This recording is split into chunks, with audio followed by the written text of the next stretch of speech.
Welcome, my fellow historians. If you're watching this video, then let me be the first to tell you, congratulations! You're watching the first of many videos to come on the Retro Historian channel. This year is actually the 1-year anniversary of my career on YouTube. Nobody cares!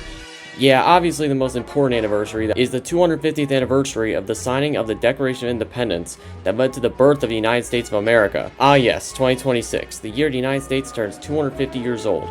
Core millennium of freedom, chaos, wars, questionable fashion, and of course, American presidents. If freedom is the heart of the United States, and its presidents are the liver and in some cases, a useless appendix, let's see what makes a great president. Excellent crisis leadership, high public approval, and a smile that says, "Hello America, I'm ready to lead." You were an excellent president, FDR. For every president that is good, there's one who is not so good. Let's see.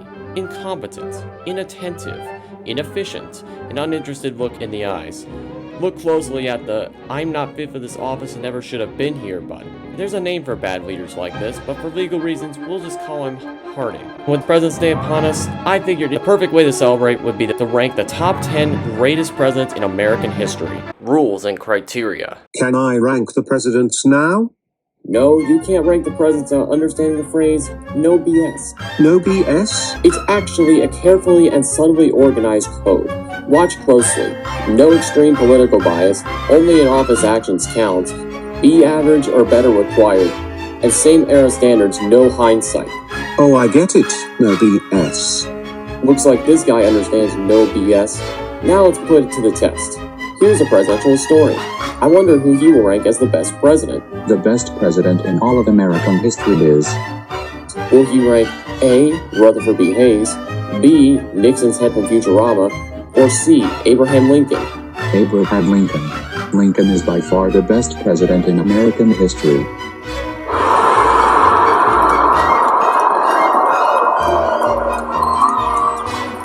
Ah, no BS, you never let us down. Now that you understand no BS, here's some additional criteria that will be used with my presidential rankings. And these were totally not stolen from the CSPAN presidential survey. We're watching Retro. Sounds like a lot of... Hoopla! Sounds like a lot of... Hoopla! Sounds like a... Hoopla! Hoopla! Ah! Sounds like a lot of hoopla to make over a bunch of old presidents, right? Wrong. My presidential rankings.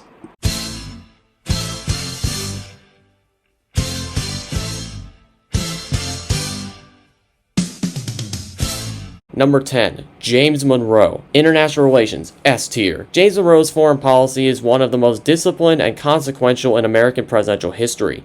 He combined diplomatic restraint with territorial ambition, avoided unnecessary war, and quietly elevated the United States into the dominant power of the Western Hemisphere. Monroe entered office after the War of 1812, with relations with Great Britain still very fragile. His administration normalized relations, expanded transatlantic trade, and ensured that the northern border would remain peaceful for generations, which is something that's almost never talked about by historians. His handling of Spain's collapsing empire was a masterclass of foreign policy.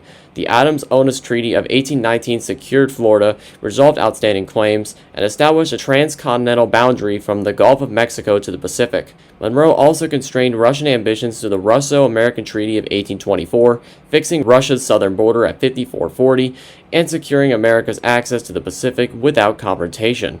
In Latin America, Monroe recognized emerging republics and articulated a hemispheric framework that sustained American expansion for nearly 4 decades. Taken together, his records reflects a statecraft at its absolute peak. Economic management, B tier. Monroe's economic record is defined by restraint rather than initiative. His presidency coincided with the Panic of 1819, which was the first major peacetime depression in American history, which exposed the fragility of the early American economy and the limits of Jeffersonian governance. The panic stemmed from post-war forces beyond Monroe's control: collapsing agricultural prices, declining trade, speculative land bubbles, and reckless state bank lending. Monroe believed downturns should be correct themselves without federal manipulation. Where does that sound familiar? That restraint came at real human and political costs. Monroe declined to call a special session of Congress as the crisis deepened and prioritized fiscal discipline over relief. Importantly, he preserved the second bank in the United States despite its massive unpopularity. While the bank contributed to the panic through early mismanagement, it ultimately stabilized the currency and restrained state banks, making Monroe's decision defensible. Monroe neither caused nor worsened the Depression, but he also failed to adapt federal policy to a rapidly modernizing system. Scandal/corruption, A tier. Monroe's presidency is notable for its cleanliness. He did not enrich himself in office, left public service poorer than he entered it, and ran an administration largely free of corruption. The air of good feelings reduced warfare, and with it, opportunities for scandal. Monroe staffed his cabinet with competent professionals, most notably John Quincy Adams, whom historians consider to be one of the greatest secretaries of state in all of American history. More troubling is Monroe's support for the American Colonization Society. While framed as moderate and anti-slavery, colonization rested on the belief that black and white Americans could not coexist as equals. The creation of Liberia and Monrovia, yes, Liberia actually named their capital after James Monroe, symbolizes this moral evasion. Crisis leadership, B tier. Monroe was not a dramatic crisis president, but he was a steady one. He inherited a fragile post-war republic with weak infrastructure, unresolved foreign threats, and a divided military. During the First Seminole War, Monroe authorized limited action but faced crisis when Andrew Jackson escalated into an unauthorized invasion. Monroe chose to defend Jackson, consolidating American control of Florida while narrowing the precedent diplomatically. The outcome was strategically successful but procedurally questionable. Monroe's strongest crisis leadership came abroad. As Spain's empire collapsed and European intervention loomed in Latin America, Monroe avoided panic, rejected entangling alliances, and issued the Monroe Doctrine, which asserted a hemispheric leadership without massive military escalation. Civil rights, D tier. Monroe's civil rights record, or lack thereof, reflects the limitations of his time. He prioritized national cohesion and expansion over the protection of marginalized groups. On Native American policy, Monroe supported relocation. This ideology laid groundwork for later forced removals under Andrew Jackson and Martin Van Buren. On slavery, Monroe supported linking Missouri's administration as a slave state to Maine's admission as a free state. He signed the Missouri Compromise, which temporarily stabilized the Union while entrenching slavery as the status quo. His support for colonization further underscores his racial limitations, but postponed equality rather than confronting it. Number 9. Calvin Coolidge. Crisis leadership, C tier. Coolidge's crisis leadership can be summed up as calm, constitutional, and aggressively allergic to theatrics. When Warren G. Harding died in 1923, Coolidge handled the transition with composure. That restraint faltered during the Great Mississippi Flood of 1927, however. Coolidge refused to tour the disaster, viewing such visits as political theater, and opposed major federal flood control spending, believing property owners should bear the burden. Again, where have we seen this before? He did appoint Herbert Hoover to oversee relief, an assignment Hoover handled well, but Coolidge remained distant. Congress ultimately passed flood control legislation which Coolidge signed quietly without claiming credit, consistent with his philosophy of fiscal restraint. Economic management, S tier. The country needs every ounce of its energy to restore itself. The costs of government are all assessed upon the people. This means that the farmer is doomed to provide a certain amount of money out of the sale of his produce, no matter how low the price, to pay his taxes. The manufacturer, the professional man, the clerk must do the same from their income. The wage earner, often at a higher rate when compared with his earning, makes his contribution, perhaps not directly, but indirectly, in the advanced cost of everything he buys. The expenses of the government reach everybody. Taxes take from everyone a part of his earnings and force everyone to work for a certain part of his time for the government. If the government should add $100 million of expense, it would represent 4 days more work of these wage earners. These are some of the reasons why I want to cut down public expense. I want the people of America to be able to work less for the government and more for themselves. Coolidge's economic record was quiet, restrained, and devastatingly effective. Early on, he signed the Revenue Act of 1924, slashing the top marginal tax rate from 58% to 46%, cutting income taxes across the board, adjusting the estate tax, and adding a gift tax to prevent avoidance.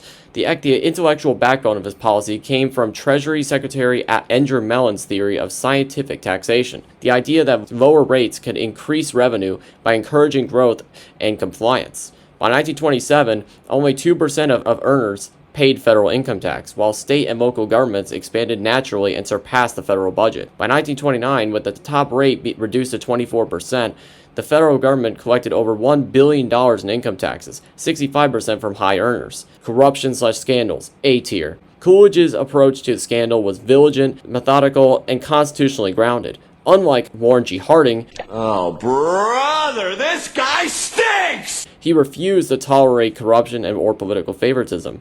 When Attorney General Harry Daugherty stonewalled investigations, Coolidge did not grandstand. He quietly but firmly forced them out. He personally reviewed evidence, coordinated with Congress, and ensured investigations remained lawful and thorough. International relations, B tier. Coolidge's foreign policy was cautious, business-minded, and non-interventionist. He focused on trade stability and rejected Wilsonian crusades, viewing the League of Nations as misaligned with American interests. He pushed naval disarmament beyond the Washington Naval Conference through the failed Geneva Conference and supported the Dawes Plan, stabilizing German reparations through U.S. loans. In Latin America, he recognized Mexico's post-revolutionary government, eased tensions through Dwight Monroe, withdrew troops in the Dominican Republic. His lone foreign trip, which was to Cuba in 1928, symbolized improved hemispheric relations, while projects like St. Lawrence Seaway strengthened ties with Canada. Civil rights, B tier. Calvin Coolidge opposed the Ku Klux Klan, appointed no known Klansmen to office, and spoke clearly on racial equality. He signed the Indian Citizenship Act of 1924, granting citizenship to all Native Americans born in the U.S., and approves the Immigration Act whilst signing a statement criticizing its exclusion of Japanese. In his first State of the Union, he affirmed that African Americans' rights were just as sacred as those of any other citizen,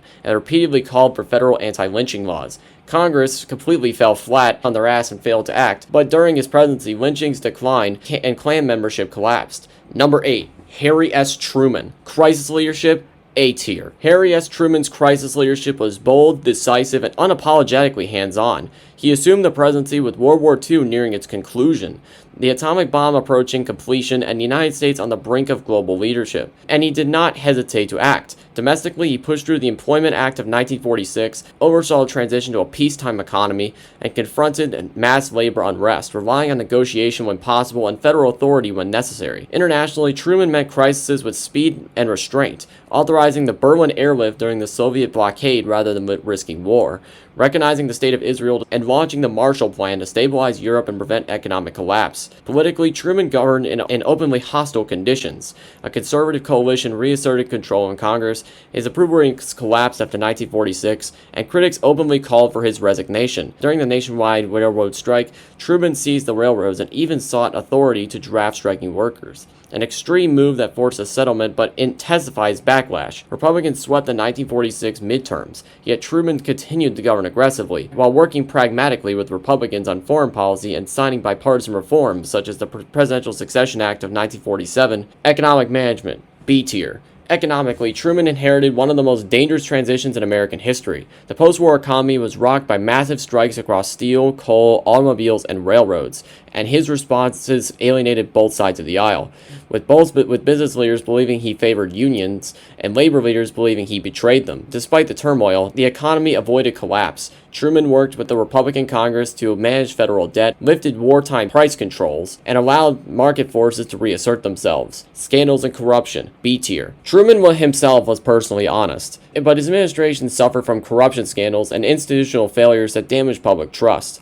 He was never implicated in bribery or self-dealing, yet rapid bureaucratic expansion and Cold War paranoia created vulnerabilities. The Alger Hiss case, combined with the Soviet detonation of an atomic bomb in 1949, convinced many Americans that Truman had been naive about communist infiltration, and his dismissal of the issue as a red herring backfired, helping fuel McCarthyism. Though Truman despised Senator Joseph McCarthy, and rightfully so, and famously called him the Kremlin's greatest asset, he failed to stop the hysteria. In an effort to strike balance, Truman established a federal loyalty program in 1947. Truman's personal outbursts, including his infamous letter threatening a music critic who disparaged his daughter's performance, were not corrupt acts, but did contribute to an image of impulsiveness. International relations, B tier. In foreign affairs, Truman quickly concluded that Joseph Stalin was not interested in genuine cooperation and shifted U.S. strategy towards containment, aiming to halt the spread of communism without triggering a Third World War. The Truman Doctrines committed American aid to Greece and Turkey, defeating isolationist opposition and formally establishing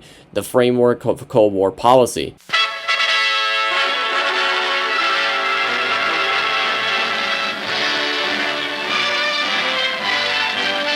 Washington, the gravest international crisis since the war flares into the open. President Truman drives to the Capitol to report to an extraordinary session of both houses of Congress on the growing problems in Greece and Turkey.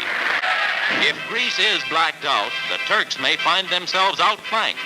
If Turkey and the Dardanelles go, the whole Middle East, it is claimed, might face communist expansion. We have already extended to Greece certain types of relief and economic aid, but these are inadequate. There is no other country to which democratic Greece can turn.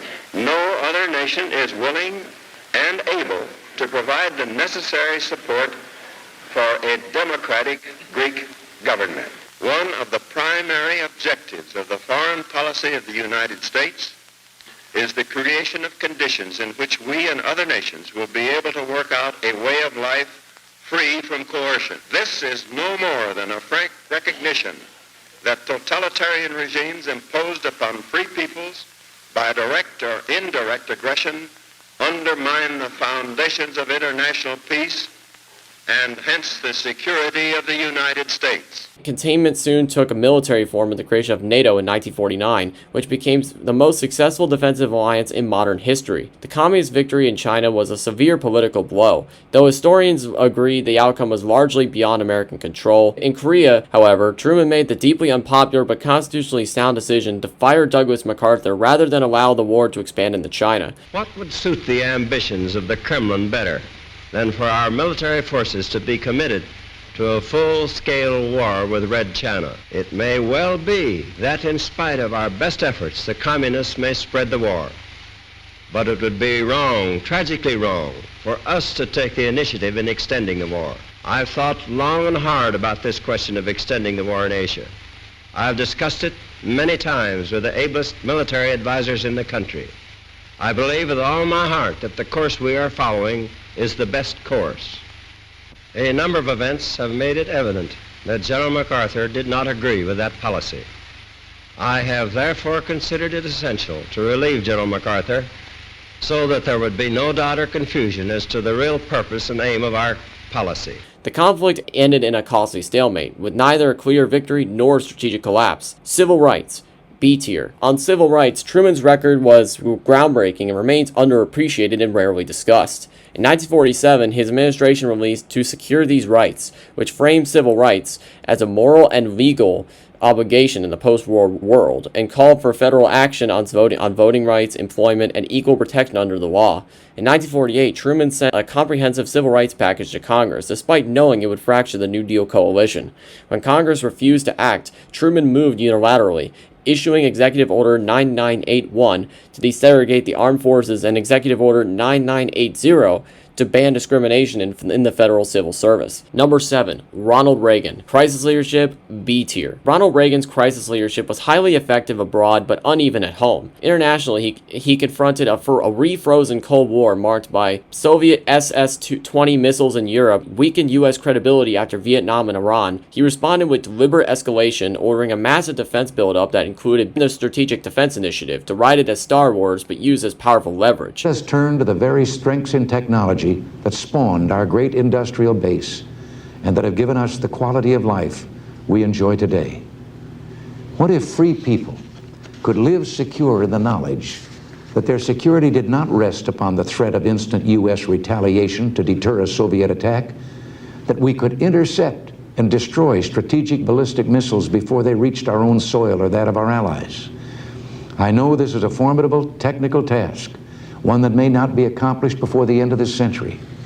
Yet current technology has attained a level of sophistication where it's reasonable for us to begin this effort. His strategy was to restore deterrence, pressure the Soviet system, and negotiate from strength. And it worked. In his second term, Reagan pivoted towards diplomacy with Mikhail Gorbachev, helping de-escalate the Cold War without firing a shot. Most people do not associate Ronald Reagan with environmental protection. Heck, most people think that environmental protection in the Republican Party died off with Teddy Roosevelt. However, during the late 1980s, the United States under Reagan's leadership played a decisive role in what is widely regarded as the most successful environmental agreement in human history. In 1987, the Reagan administration helped negotiate and adopt the Montreal Protocol, which was an international treaty designed to phase out chlorofluorocarbons and other substances responsible for the depletion of the stratospheric ozone layer. These projected consequences included increased rates of skin cancer, suppression of the human immune responses, reduced agricultural yields, damage to ecosystems, and the potential for broader climatic effects. Reagan publicly framed the agreement as necessary to protect public health and the environment, while Secretary of State George Shultz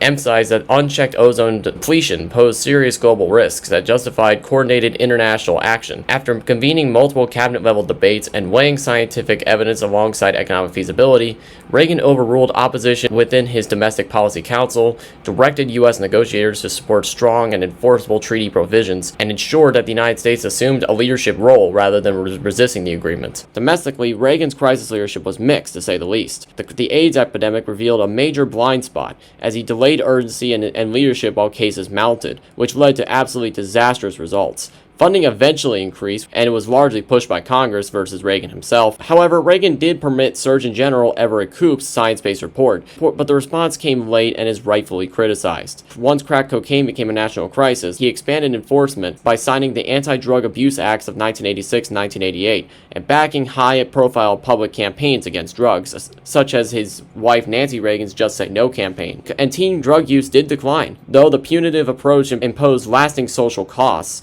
that we're still dealing with today. Economic management, A tier. Reagan took office in 1981 amid stagflation, with high inflation, high unemployment, and stagnant growth. Reagan supported the Federal Reserve Chair Paul Volcker's tight money policy despite soaring interest rates. Unemployment peaked at 10.8% in December of 1982, but inflation was brought under control. Growth resumed in late 1982, and the recession ended in 1983, and the nation entered the longest peacetime expansion to that point, lasting until 1990. Inflation fell roughly from 12% to under 5%. Inflation rates declined, unemployment dropped to 5.3%, and approximately 17 to 18 million jobs were created. Tax policy formed the second pillar of Reagan's economic strategy. He lifted federal oil and gas price controls and signed the Economic Recovery Tax Act of 1981, cutting marginal income tax rates by 25% and indexing brackets to inflation. As deficits rose, he signed the Tax Equity and Fiscal Responsibility Act of 1982, which partially reversed the Reaganomics cuts. His signature achievement was the Tax Reform Act of 1986. In 1981, our critics charged that letting you keep more of your earnings would trigger an inflationary explosion, send interest rates soaring, and destroy our economy. Well, we cut your tax rates anyway, by nearly 25%.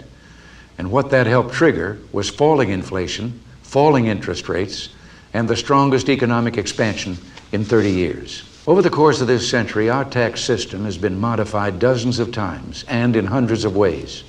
Yet most of those changes didn't improve the system. They made it more like Washington itself, complicated, unfair, cluttered with gobbledygook and loopholes designed for those with the power and influence to hire high-priced legal and tax advisors. But there's more to it than that. Some years ago, an historian, I believe, said that every time in the past when a government began taxing above a certain level of the people's earnings, trust in government began to erode. He said it would begin with efforts to avoid paying the full tax.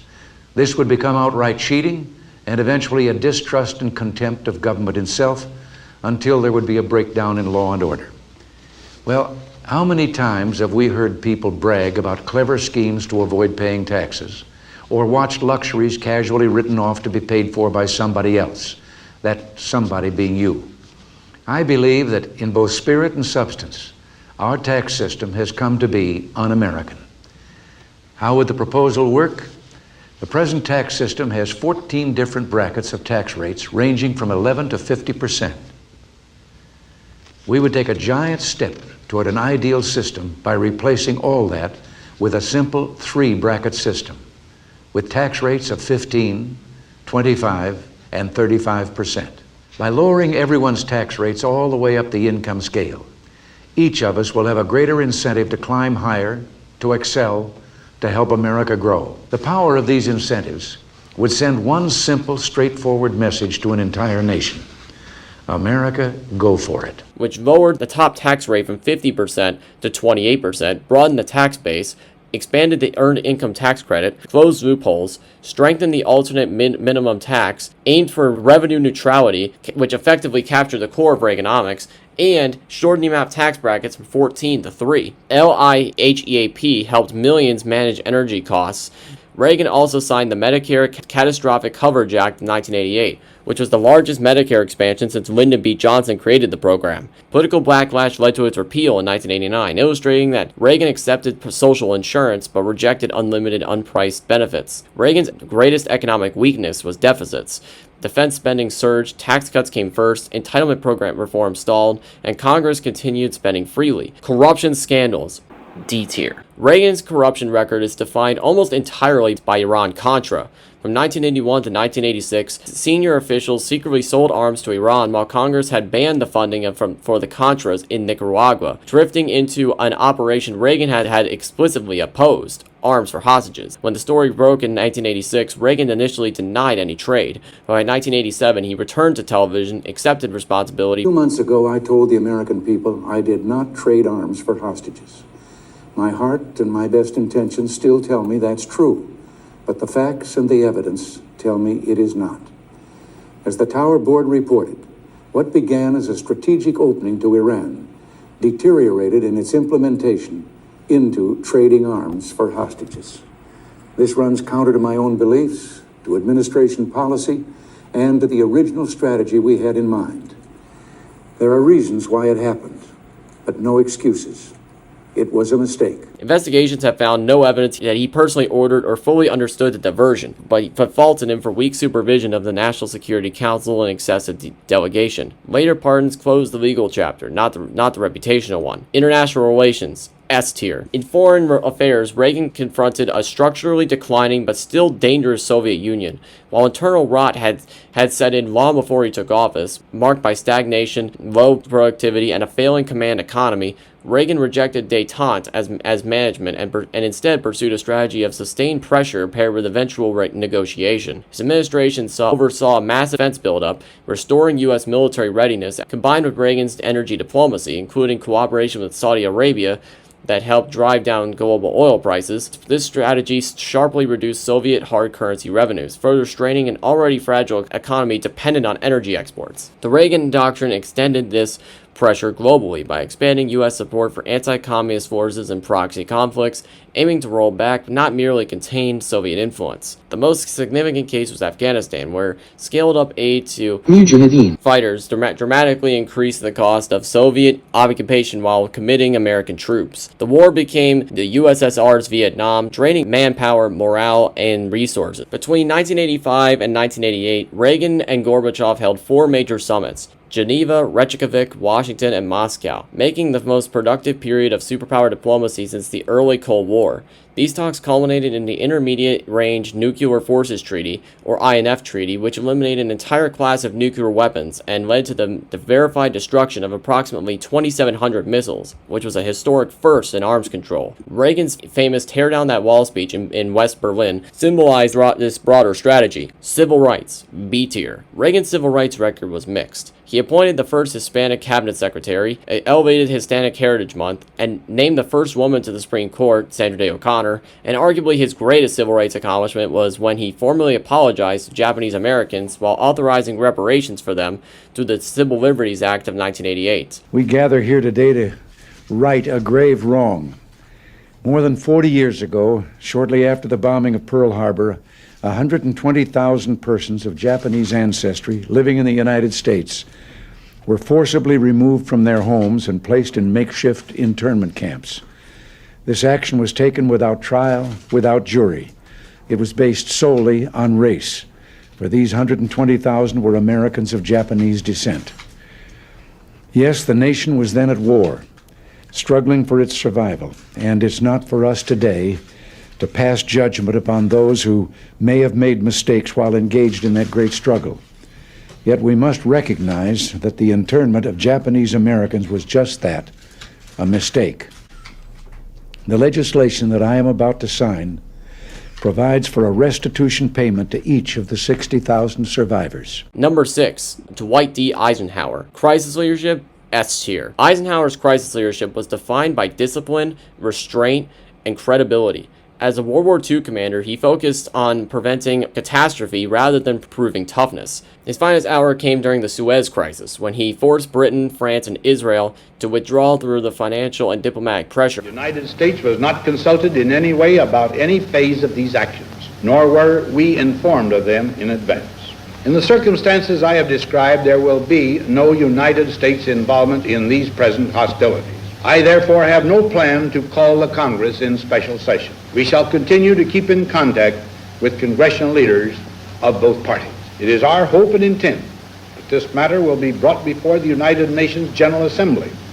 There, with no veto operating, the opinion of the world can be brought to bear in our quest for a just end to this tormenting problem. While also denouncing the Soviet invasion of Hungary. Domestically, he federalized the National Guard and sent the 101st Airborne to enforce desegregation at Little Rock. Good evening, my fellow citizens. For a few minutes this evening, I should like to speak to you about the serious situation that has arisen in Little Rock.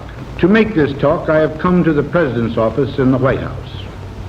I could have spoken from Rhode Island, where I have been staying recently. But I felt that, in speaking from the house of Lincoln, of Jackson, and of Wilson, my words would better convey both the sadness I feel in the action I was compelled today to make, and the firmness with which I intend to pursue this course until the orders of the federal court at Little Rock can be executed without unlawful interference. In that city, under the leadership of demagogic extremists, disorderly mobs have deliberately prevented the carrying out of proper orders from a federal court. Local authorities have not eliminated that violent opposition. And under the law, I yesterday issued a proclamation calling upon the mob to disperse. This morning, the mob again gathered in front of the Central High School of Little Rock, obviously for the purpose of again preventing the carrying out of the court's order relating to the admission of Negro children to that school.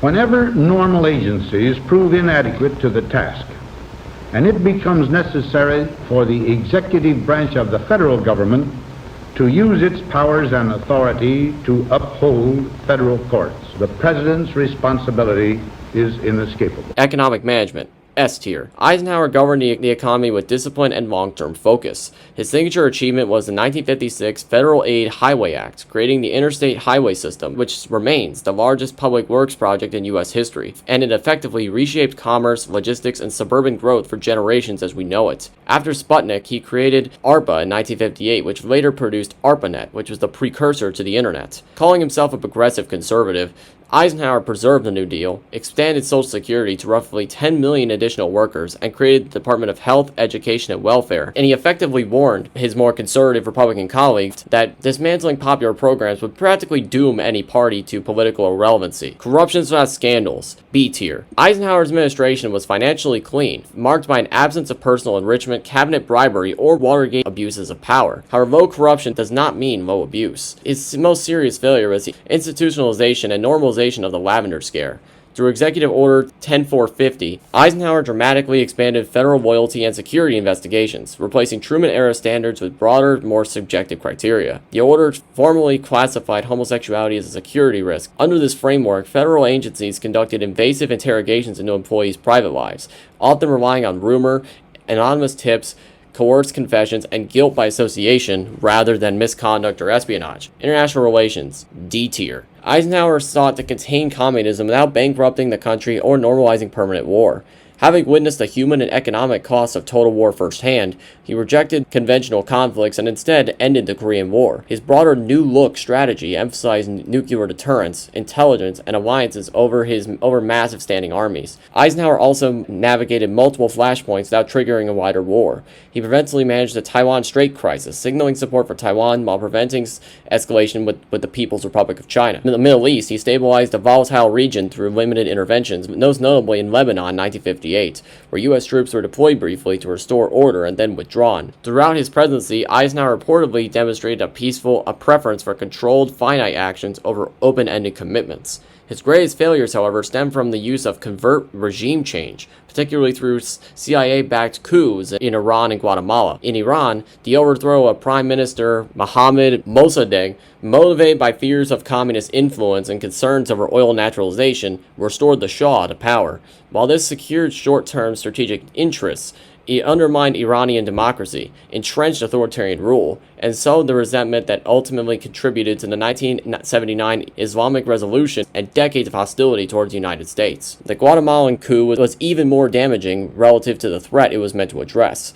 There, exaggerated fears of communism combined with heavy lobbying from U.S. corporate interests such as United Fruit led Eisenhower to approve the overthrow of Jacobo Arbenz, the democratically elected president. His removal ushered in a series of military dictatorships. The result was decades of political instability, brutal repression, and civil war, far outweighing any strategic gains and exposing the dangers of ideological overreach. Eisenhower was at his best when exercising restraint, deterrence, and diplomacy, and at his worst when relying on covert action to reshape foreign governments. Civil rights, B tier. Eisenhower believed in the constitutional equality but distrusted rapid social change. When forced, he enforced the law. He ensured the desegregation in the military, sent the 101st Airborne to Little Rock in 1957, and signed the Civil Rights Acts of 1957 and 1960, creating a permanent Justice Department Civil Rights Division and a Federal Civil Rights Commission. However, he rarely used the bully pulpit and only enforced Brown versus Board reluctantly, and presided over the Lavender Scare. Now that you've seen half of my rankings and understand no BS, I bet you think you're ready to rank the presidents now. A presidential tier list. I must rank it. Haha, not so fast, Eager McBeaver. We haven't even talked about the final 5. If you want your list to be seen by historians as unbiased analysis, then you must include these 5 presidents somewhere in your top 10 or top 15 best presidents list. Who are these presidents? Woodrow Wilson, Andrew Johnson?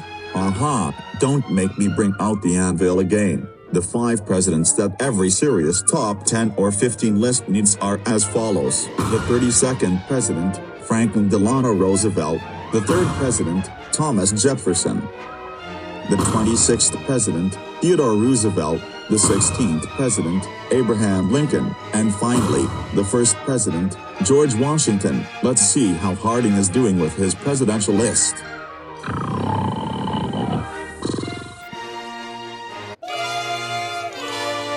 Remember, no president wants to be a Harding. Number 5. Franklin Delano Roosevelt. Crisis leadership, S tier. Franklin Delano Roosevelt's presidency was defined by the twin crises of the Great Depression and World War II. He combined personal control with effective delegation, setting grand strategy while trusting military leaders such as George Marshall and William Leahy to execute it. Under his leadership, the United States became the arsenal of democracy, coordinated Allied victory through Lend-Lease and the Europe First strategy, launched the Manhattan Project, and helped design the post-war world with the United Nations. His shortcomings include over-trusting Joseph Stalin at Yalta and managing an increased, strained wartime bureaucracy. Economic management, S tier. Economically, Roosevelt inherited the worst collapse in American history and stabilized the system with remarkable speed. The 1933 Bank Holiday and Emergency Banking Act restored confidence almost immediately, while the New Deal programs expanded employment and restructured finance to the FDIC, the SEC, and the Glass-Steagall growth before the war, and World War II mobilization completed the recovery, with the GI Bill becoming one of the most successful long-term investments in American history. However, recovery was uneven. Heavy regulation and labor unrest slowed private growth. The 1937-1938 recession exposed lingering weaknesses, and high taxes, deficits, and constitutional overreach revealed the costs of expanded federalized power. Corruption/scandals, B tier. Roosevelt was personally honest and avoided the outright corruption of earlier administrations, but his rapid growth of government encouraged waste, patronage, and political favoritism. His 1937 Supreme Court packing plan, though legal, was a major institutional overreach that damaged judicial independence and effectively ended New Deal expansion by shattering his political coalition. International relations, S tier. In foreign affairs, FDR was a master strategist and alliance builder who guided the United States from an isolationist republic to a global leader. He recognized Nazi Germany as the central threat, held together the Allied coalition, and laid the foundations of the post-war international order through the United Nations and Bretton Woods. Yet his pragmatic diplomacy with Stalin sacrificed enforceable guarantees for Eastern Europe. Never before since Jamestown and Plymouth Rock has our American civilization been in such danger as now. Frankly and definitely, there is danger ahead, danger against which we must prepare. But we well know that we cannot escape danger or the fear of it by crawling into bed and pulling the covers over our heads. If Great Britain goes down, the Axis powers will control the continents of Europe and Asia and Africa and Australasia and the high seas, and they will be in a position to bring enormous military and naval resources against this hemisphere. It is no exaggeration to say that all of us in the Americas would be living at the point of a gun loaded with explosive bullets, economic as well as military. The experience of the past 2 years has proven beyond doubt that no nation can appease the Nazis. No man can tame a tiger into a kitten by stroking it.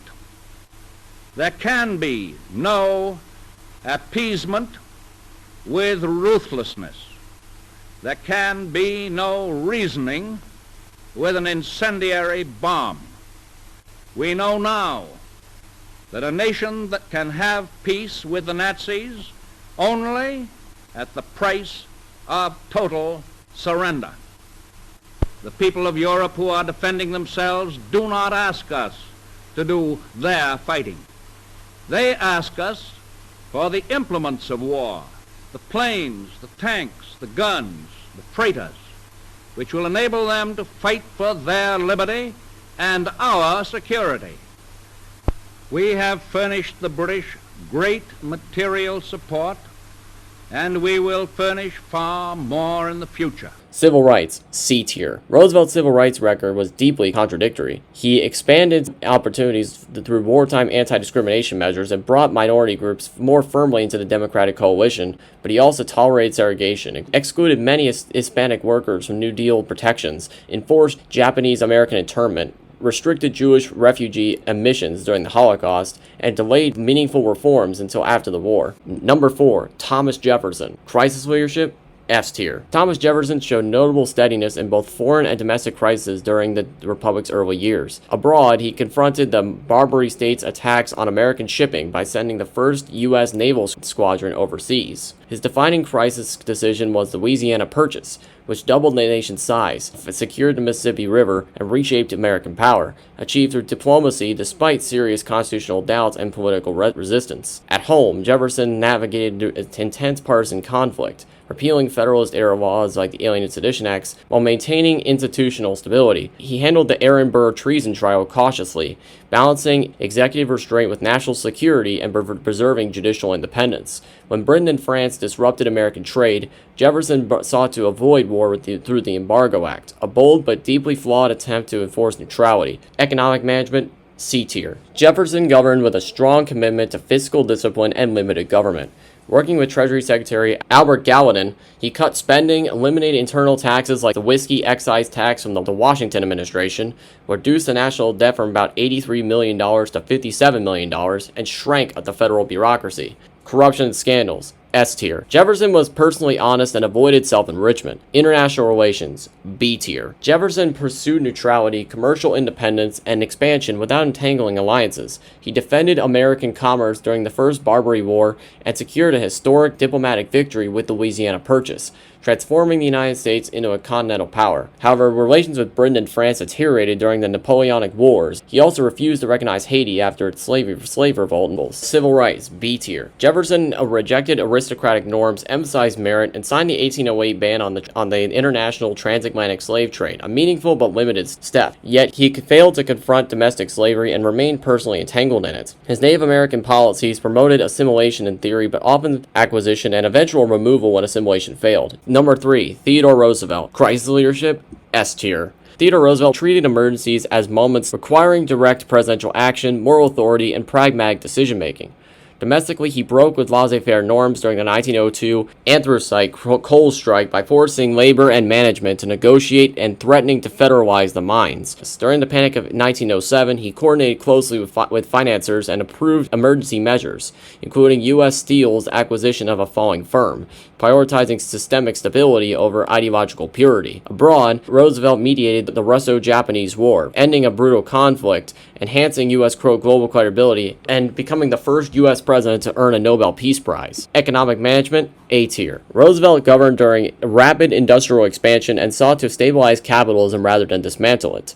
He supported regulated markets, selectively enforced antitrust laws, and expanded federal oversight of railroads, food safety, and corporations to curb abuses while preserving growth. His sharp rhetoric against the malefactors of great wealth energized reformers but also heightened tensions between government and capital. Corruption scandals, S tier. Roosevelt's administration was personally clean and free of self-enrichment, bribery, or systemic graft. He aggressively opposed political machines and corporate corruption, and accusations of selective trust busting reflected policy disagreements rather than ethical misconduct. He wielded power more forcefully but not corruptly, earning one of the strongest integrity records of any president. Civil rights, C tier. Roosevelt's civil rights record ranks C tier for basically not doing enough. He made symbolic gestures, most notably inviting Booker T. Washington to dine at the White House in 1901, but retreated after intense backlash and failed to follow symbolism with sustained action. While he spoke against lynching and resisted efforts to purge black Republicans from federal office, he reduced black patronage appointments and avoided major federal enforcement. His worst failure was the Brownsville affair of 1906,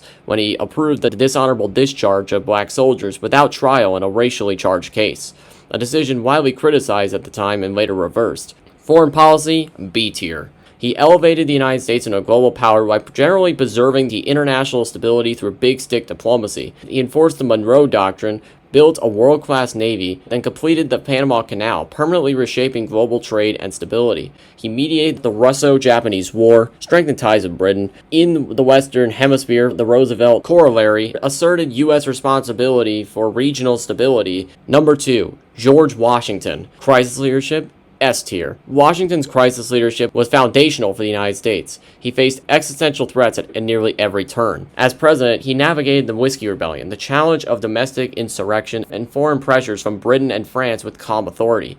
In obedience to the duty consigned to me by the Constitution to take care that the laws are faithfully executed, I do hereby declare and make known that I have summoned the militias from the states of New Jersey, Pennsylvania, Maryland, and Virginia. They are already in motion to the scene of the rebellion.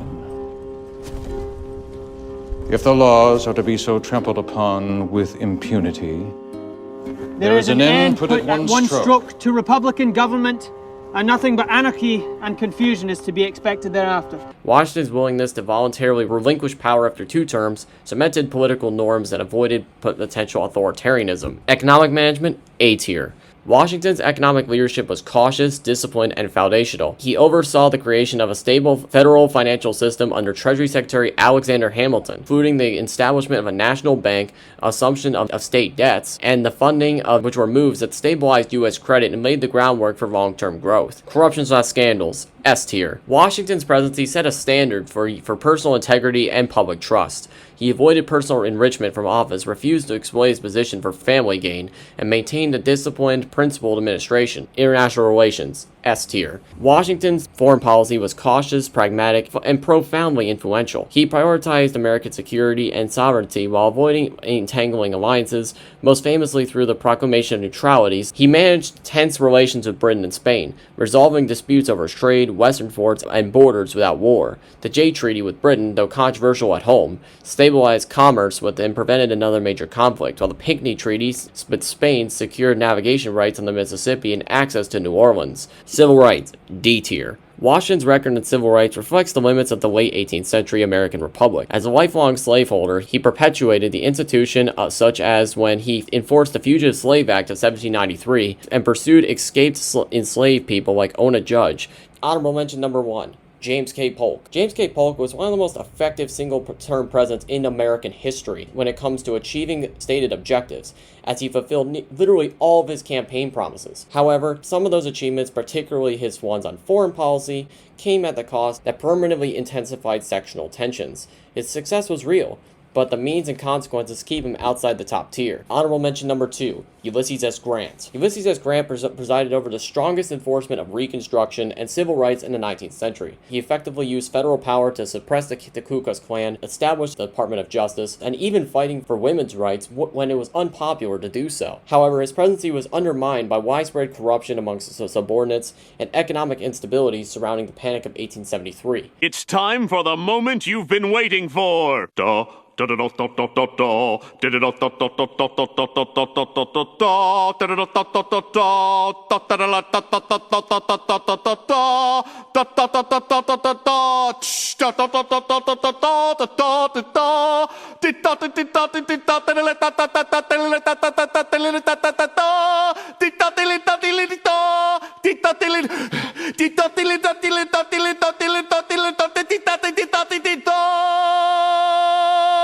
Number 1, Abraham Lincoln. Crisis leadership, S tier. Abraham Lincoln's crisis leadership is unmatched in American history. He assumed office as the nation was already disintegrating, with southern states seceding before his inauguration and the Union facing its greatest existential threat.